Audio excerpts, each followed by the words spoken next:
Selamat datang kembali di pembahasan mendalam kita. Hari ini kita mau bahas sesuatu yang penting banget tapi sering dianggap sepele, napas. Betul, fondasi dari semuanya ya. Nah, sumber kita kali ini unik banget. Bukan dari buku atau jurnal, tapi dari seekor kuda, namanya Gandur. Gandur ya, kuda. Serius ini. Serius, dan bukan kuda sembarangan loh. Dia ini mantan juara lari, menang 24 kali. Jadi perspektifnya menarik. Wah, ini pendekatan yang nggak biasa. Tapi justru keren ya, belajar soal tubuh kita dari mamalia atlet lain kayak Gandur. Iya kan? Dia kayak ngingetin kita buat bener-bener ngedengerin nafas kita gitu. Sesuatu yang sering kita lupain. Bener, bener. Dasar dari semua gerakan dan stabilitas kan sebetulnya nafas itu. Oke, jadi apa kata Gandur soal napas? Dia mulai simple aja, katanya, saya napasnya lewat hidung. Selalu. Nah, ini bukan sekedar kebiasaan iseng. Lewat hidung ya? Pasti ada alasannya. Ada banget, dia bilang hidungnya itu kayak ya filter alami, nyaring debu, polen gitu-gitu. Terus juga ngangetin sama melembabkan udara. Tapi ada satu lagi nih yang dia sebut. Oh, pasti soal itu ya, apa namanya? Gas ajaib, si nitric oxide itu kan? Monoksida nitrat. Nah iya, kok tahu? Haha, ya itu kan salah satu keunggulan nafas hidung. Jadi pas kita nafas lewat hidung, sinus kita itu produksi gas itu. Fungsinya apa sih gas itu? Itu bantu pembuluh darah kita rileks dan melebar. Jadi oksigen bisa dikirim ke seluruh tubuh lebih efisien. Dan ini berlaku sama persis loh buat kita manusia. Oh gitu. Jadi fungsi filter, pelembab, penghangat, plus bonus si nitrik oksida ini ya. Pantesan nafas hidung itu penting banget. Banget. Itu dasar fisiologisnya lah. Kenapa bagus mulai siklus napas dari hidung. Oke. Nah di sini nih metode Stott Pellitis itu agak beda dikit. Tarik nafasnya tetap lewat hidung, tapi hembuskannya lewat mulut. Bibirnya agak ngerucut dikit kayak niup lilin pelan-pelan gitu. Beda sama Gandur, yang keluar masuk ya lewat hidung terus. Iya, iya.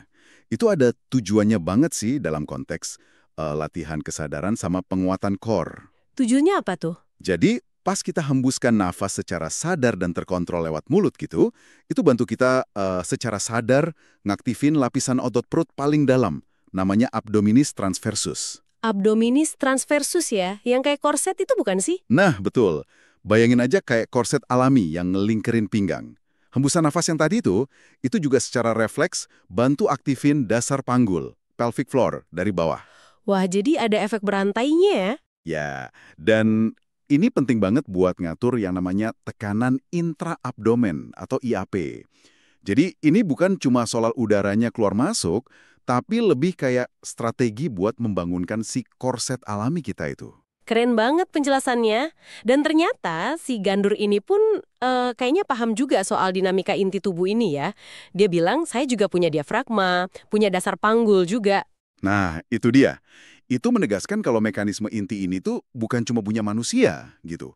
Universal sifatnya di mamalia. Jadi ini bukan teori latihan doang ya, tapi emang dasar biologis gitu. Betul sekali. Fakta bahwa Gandur, seekor pelari, punya mekanisme inti yang mirip, itu nunjukin kalau prinsip stabilitas ini ya emang udah teruji evolusi jutaan tahun buat gerakan yang efisien. Terus gimana pengalamannya Gandur soal ini? Dia cerita detailnya. Dia deskriptif banget. Katanya, pas tarik napas, diafragmanya turun. Terus pas hembuskan napas, dasar panggulnya itu naik secara halus.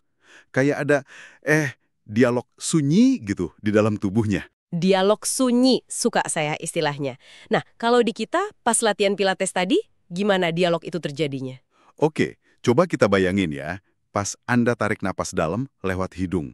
Diafragma, otot gede di bawah paru-paru itu, dia kontraksi, terus gerak turun.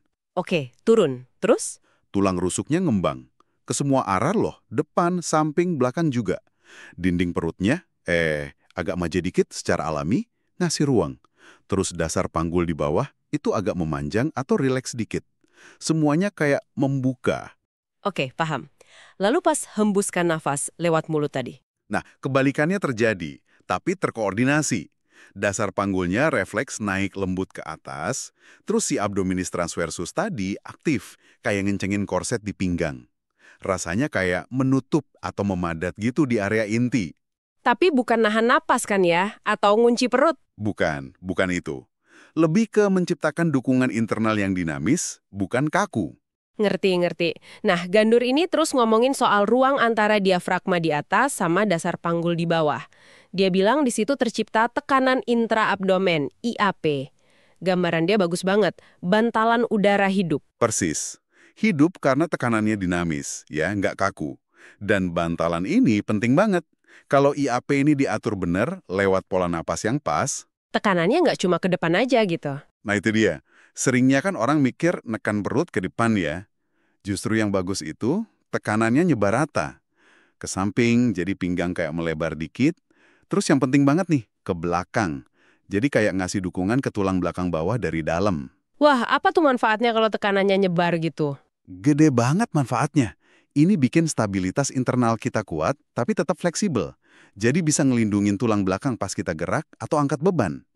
Kayak peredam kejut alami gitu. Oh, jadi otot-otot dalam bisa kerja lebih efisien ya? Nggak perlu tegang-tegang banget? Betul. Gandur ngerasain ini pas lari. Katanya ini kunci kelenturan sama kekuatannya. Nah, kita bisa belajar ngerasain ini bahkan pas lagi duduk atau berdiri aja. Bikin fondasi kuat dari dalam. Oke. Keren ya. Nah, dari inti tubuh kita geser dikit ke wadahnya, tulang rusuk. Gandur punya analogi menarik juga nih soal gerakan rusuk. Katanya nggak semua gerakannya sama. Dia mulai dari rusuk atas. Ya, dia bilang itu kayak gagang pompa air zaman dulu itu loh. Pas tarik nafas, bagian depannya gerak naik ke depan sama sedikit ke atas. Oke, gagang pompa. Terus rusuk yang bawah yang lebih lebar. Itu kayak gagang ember. Pas tarik nafas, bagian sampingnya yang melebar keluar, ke samping. Jadi rongga dadanya makin lebar ke samping. Nah ini yang paling saya suka nih. Analogi buat rusuk paling bawah. Yang sering nggak kerasa gerakannya. Gandur nyebutnya dua sanggurdi. Pijakan kaki di pelana kuda itu kan? Iya, sanggurdi. Gimana geraknya, kata dia? Katanya, pas tarik napas, si sanggurdi ini melebar pelan-pelan ke samping sama agak ke belakang dikit. Kayak nyambut diafragma yang turun di bawahnya. Terus balik lagi pas hembuskan napas. Wah, detail ya. Ada pesan pentingnya nggak soal sanggurdi ini? Ada. Gandur bilang, kalau sanggurdi ini geraknya benar, yang lain bakal ikut selaras. Kayaknya ini nekenin pentingnya ekspansi 3D ya. Banget. Jadi bukan cuma soal perut maju mundur atau dada naik turun doang.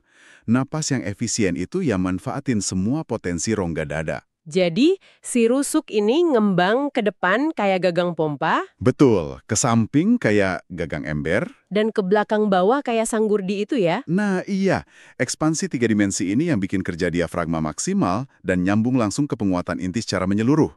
Ini bukan cuma soal volume udara, tapi bikin ruang internal dan stabilitas aktif. Tapi kan kita tahu lah ya, kadang napas kita suka nggak ideal gitu. Apalagi pas stres atau capek. Gandur nyinggung ini juga kan, soal kesalahan umum? Bener banget, jebakannya itu biasanya kita napasnya jadi terlalu tinggi, ke atas gitu. Tanpa sadar kita mulai nyolong napas pakai otot bantu di leher sama bahu. Oh, pantesan kadang leher suka tegang ya, kalau lagi stres. Bisa jadi banget itu penyebabnya.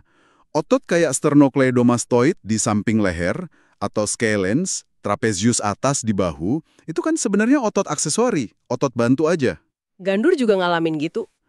Dia ngakuin kok, dia juga punya otot yang mirip-mirip fungsinya, dan lehernya bisa kenceng juga kalau dia lagi tegang pas lari. Dampaknya apa sih kalau otot bantu ini jadi dominan terus? Yaitu, mereka kan harusnya kerja keras pas kita butuh napas ekstra banget, kayak lari sprint gitu. Kalau dalam kondisi biasa atau stres ringan, mereka malah ambil alih terus. Kerjaan utamanya diafragma sama otot inti, jadi, agak terbengkalai. Akibatnya ya tadi, leher bahu tegang, napas jadi dangkal, nggak efisien, dukungan buat inti tubuh jadi kurang, rasanya kayak napas nyangkut di dada atas aja. Terus solusinya gimana dong? Buat Gandur dan buat kita juga. Kuncinya di kesadaran sih. Belajar secara sadar buat ngendurin otot-otot bantu itu. Coba arahin napas lebih rendah ke perut sama rusuk bawah, terus lebih lebar ke samping sama belakang. Biarin diafragma yang mimpin ya? Iya, biarin diafragma mimpin iramanya, terus inti tubuh yang ngerespon alami, bukan leher sama bahu yang kerja keras. Gandor malah ngasih cara simpel buat mulai ngerasain ini ya. Dia suruh kita tiduran, satu tangan di perut, satu lagi di samping rusuk. Terus gimana? Terus, tarik napas pelan lewat hidung, fokusnya bukan ngangkat tangan di perut setinggi-tingginya, tapi coba rasain gimana punggung kita kayak melebar dan neken lembut ke lantai atau matras di bawah. Rasain juga ngembangnya ke samping, di bawah tangan yang dirusuk itu. Oke, rasain pelebaran ke belakang sama samping, terus pas hembuskan napas pelan lewat mulut. Rasain perut bagian bawah secara alami gerak masuk atau ngempes lembut ke arah tulang belakang. Ada sensasi kayak ngenceng ringan gitu di sekitar pinggang, panggulnya usahain tetap stabil, nggak ikut gerak atau miring. Yang perlu diperhatiin apa pas latihan ini? Nah, sambil lakuin itu, coba cek. Bahunya naik nggak ke arah kuping, otot lehernya ngeras nggak, coba lepasin aja ketegangan di situ. Gandor bilang percaya sama napasmu, biarin ngalir lebih dalam. Wah, latihan simpel tapi dalam ya maknanya. Ini bisa jadi fondasi bagus. Gimana kalau mau dibawa ke gerakan yang lebih aktif, kayak di Pilates gitu? Prinsipnya persis sama. Ambil contoh aja gerakan footwork di alat reformer, itu ya. Pas Anda hembuskan nafas lewat mulut buat dorong si carriage, kereta, menjauh. Itu momen buat aktifin intinya ya? Nah, iya. Itu momen buat aktifin si abdominis transversus, korset tadi. Rasain dasar panggulnya naik dikit, terus libatin juga otot oblik, perut samping, tapi bukan buat muter ya, buat stabilin panggul sama badan. Jadi ada koneksi kuat dari pusat ke kaki yang dorong. Oke, terus pas keretanya balik, pas tarik nafasnya? Pas tarik napas lewat hidung buat balikin kereta secara terkontrol, ini bukan waktunya buat ambruk atau hilang semua koneksinya. Jadi tetap ada kontrol ya? Harus. Diafragma turun, rusuk ngembang ke samping belakang, ingat gagang ember sama sanggurdi, punggung tetap panjang dan disangga.